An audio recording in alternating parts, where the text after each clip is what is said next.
Okay, I want to talk today a little bit about the issue that I'm sure all of you guys associate with marine mammals and sound, which is somewhere in here. All right, fine. I'm going to cheat and use the pointer, which is the interaction between marine mammals and human-made noise. That's kind of what comes into people's heads. But I'd also like to make the case as I'm going through this that bioacoustics and acoustic techniques are part of a much bigger part of marine mammal management and can be used in a whole lot of different ways to improve the way that we figure out how the animals are being injured by human activities and also how we can monitor their environment. So for those of you who don't know me, I am a senior research scientist at Hub SeaWorld, which is a nonprofit associated with SeaWorld. And I've been doing work on effects research for about 30 years in both the terrestrial and marine environments. So I kind of come to this with a background in noise effects and also in animal communication. That means I'm a behavioral ecologist, and I don't think about the world the way that, for example, an ecologist or somebody who works on oceanography would. So I'm hoping last year I got to sit in the back row and say, hey, what about behavior? What about sensory ecology? And this year I'll have the opportunity to stand up here and actually try to bring that into the conversation. Okay, so let's see if I can get this thing to go.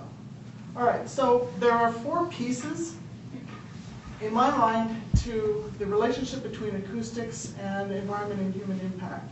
One is what I've just mentioned, preventing noise impact. There's another piece of this that we haven't really talked about very much in our community, but there is precedent for it, so it's worth considering, which is that there is actually an acoustic environment out there that deserves protection. Second, John covered very nicely, and others will, so I'm not really going to talk a whole lot about using acoustics as a monitoring tool.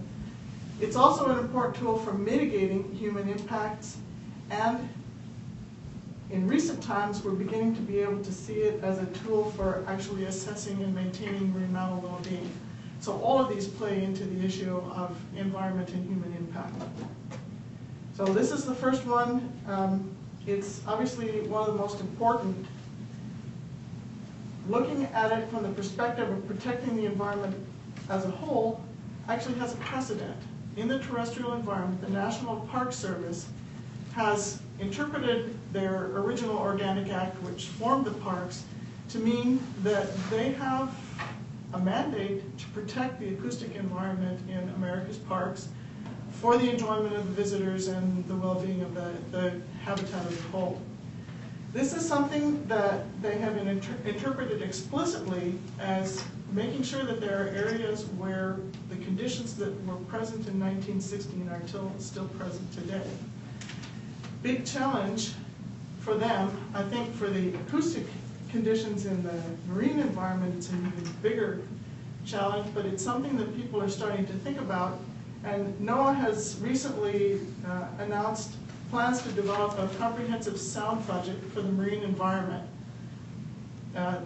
as a part of the process of looking at just where are the problem areas and what is and is not important. Now, the tricky part about this is that in the marine environment, sound travels much more efficiently than it does in air. So whereas in the parks you can envision a place where the planes can't go, in the marine environment it's hard to envision an area where shipping and other human-made noise can't go. So we'll have to see how that goes. Okay, so what noise effects should we really be looking for? Now, if you read through the stuff that occurs in hearings and people's documents, there's a large range of things that people have speculated about. I kind of want to bring this back to, maybe we can't anticipate everything, but we can certainly use the information that we have available from lab animals in the human environment to start talking about the places where it makes sense to look first for potential impacts. So this is kind of an array. Now, notice that I've broken it into short-term kinds of things that we can observe by, for example, looking for hearing deficits. For marine mammals and for management purposes, obviously, what we're interested in is the extension of these things to population level effects. So let's think about both of these. In the marine environment, we have started looking for hearing effects on sound production, primarily changes in acoustic communication. and some effects on behavior. All these other areas are ones that have been identified as being potentially important for humans and other animals. So we've got a lot of work to try to extend our efforts into these other areas, especially considering that we expect the worst impacts to occur over long term. In other words, the acute event where an animal is exposed to one thing and then all of a sudden they have a problem doesn't occur very often in a terrestrial environment, and we can expect it not to occur very often in the marine environment. So we need to be thinking in terms of, okay, how do I get at the issue of these long-term cumulative compounding effects?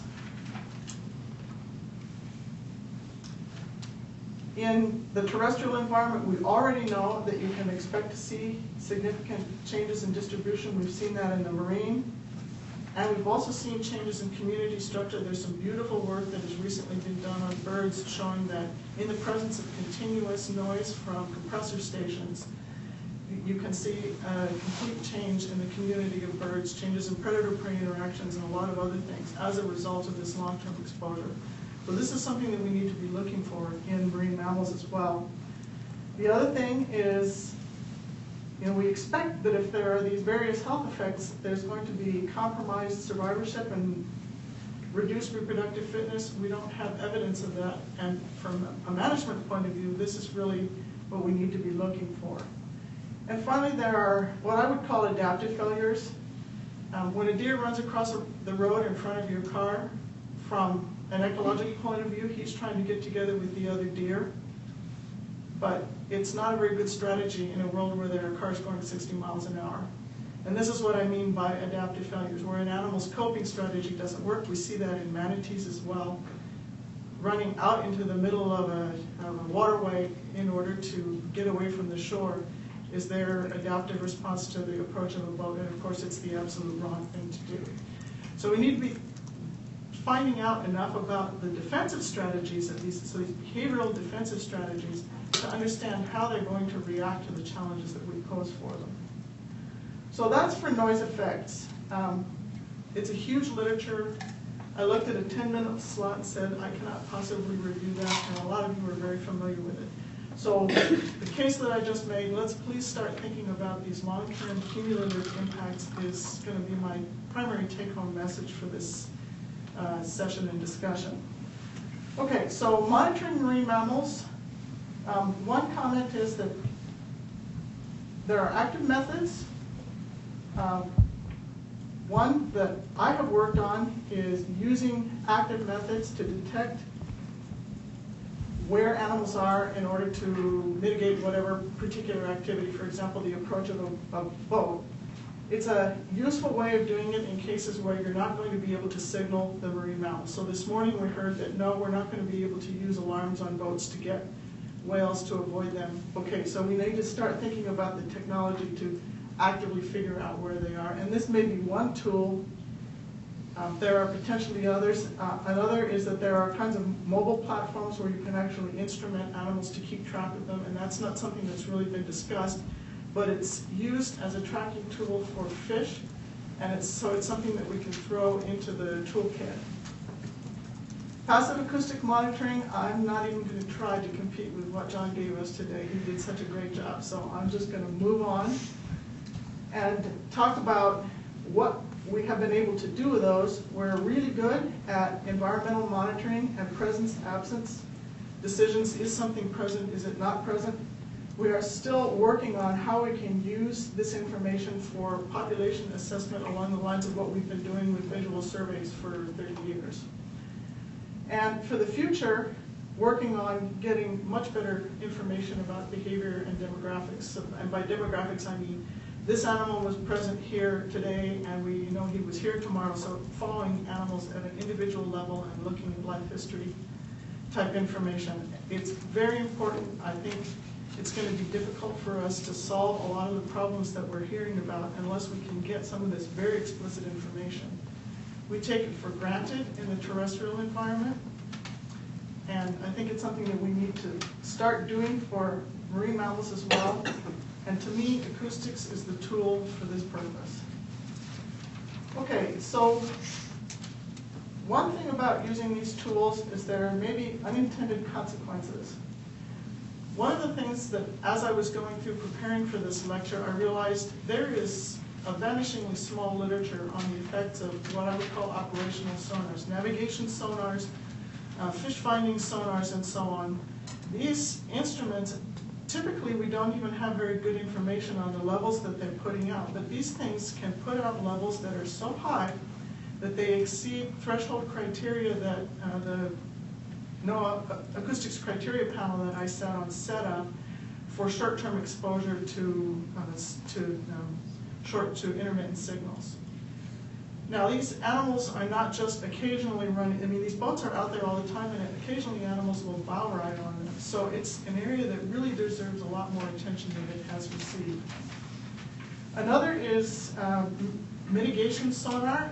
As I said, it's a potentially useful tool, but we're still trying to figure out how animals are going to interact with this. For example, Adam Frankel gave a nice talk at the 2005 Marine Mammal Conference showing that, in fact, they had designed the sonar to be above the level of hearing of a gray whale, but in fact they were able to hear them. So we need to put a lot more thought into the interaction between sounds that we're producing for diagnostic purposes and how animals perceive them and what they do when they react to them. And I wanted to give one example from my own work for this. We have been looking at tracking fish as a part of our aquaculture operation by instrumenting fish with these little ultrasonic coded transmitters.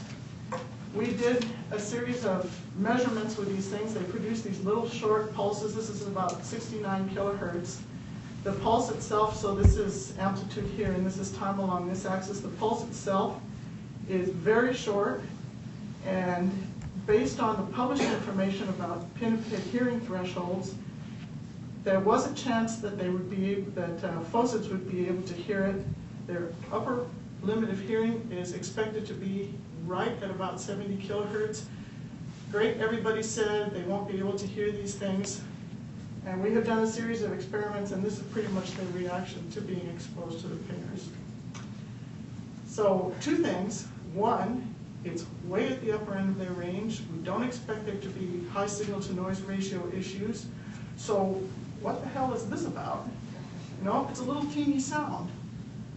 The current thinking is that there is some kind of a defensive mechanism that many, many marine mammals have that causes them to react strongly to high-frequency sounds.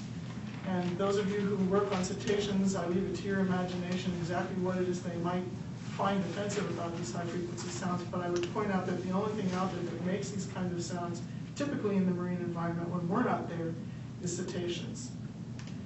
So we're thinking that this is some kind of a defensive response, and it's probably the reason why these ultrasonic coded transmitters have not become little dinner bells for the pin-pits that are out there yet, but with time, these guys are smart and they can learn to tell the difference between a little tone and something that's a dangerous signal. So we expect the issue to get worse as tens to hundreds of thousands of these instruments are put out.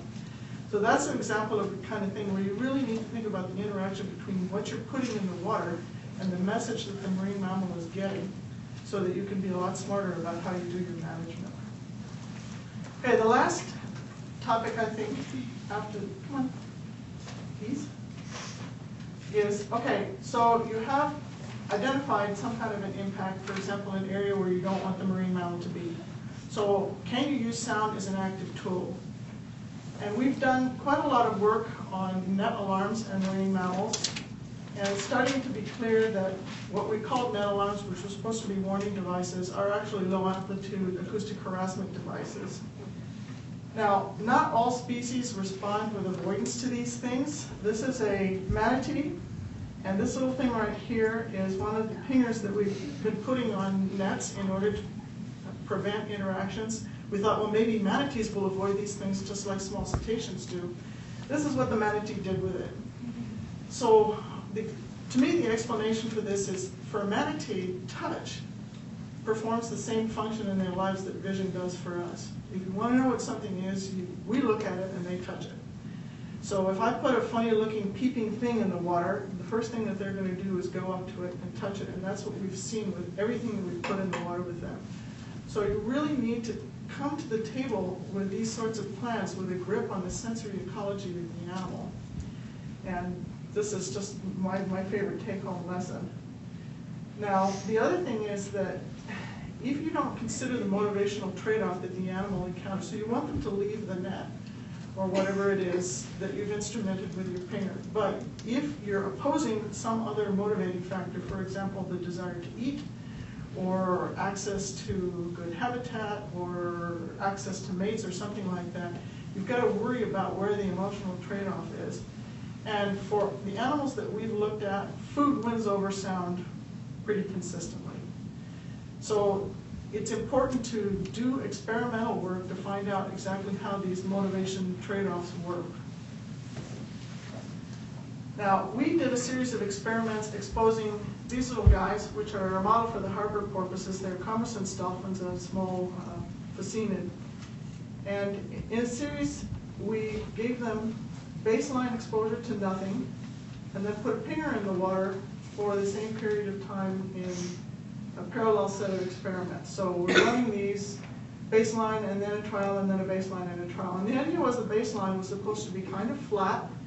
If you looked at the percent of time that they spent hiding in a refuge pool away from access to this device, and we expected them, this is a pinger, it's a tiny little sound. The signal is not that high. Their own vocalizations are in the same general range. And instead of seeing habituation, we found two things. One, very high surface activity was prominent in the first couple of trials, and then it descended to almost nothing. Oh, habituation, but no. At the same time, they were going to heck with this and spending the entire trial in the refuge pool. Now, when you see a pattern like that, what that says to a behavioral person interested in noise is that they had sensitized. This is not a sound that you're habituating to, that you are beginning to regard as a normal part of your environment. It's offensive, and they adopted a coping strategy of simply leaving the area. So this is strong evidence to me that these signals are extremely aversive to these animals, and that in fact they are acoustic harassment devices, and so when you're planning the use of them, you really need to think in terms of that being the mechanism of operation. Okay, finally, acoustics is a wonderful tool for assessing and also providing an enhancement of marine mammal health. And I'd like to give one example that I think is pretty clear to everyone, the possibility that we might be able to use sound as a tool to assess hearing damage. Now, we think of noise as being the cause of loss. You know, every time an animal comes ashore, if there's some sign that there's something the matter with its hearing, or even the thought that there might be, oh yes, it's got to be maybe sonar, or seismic, or some other signal like that.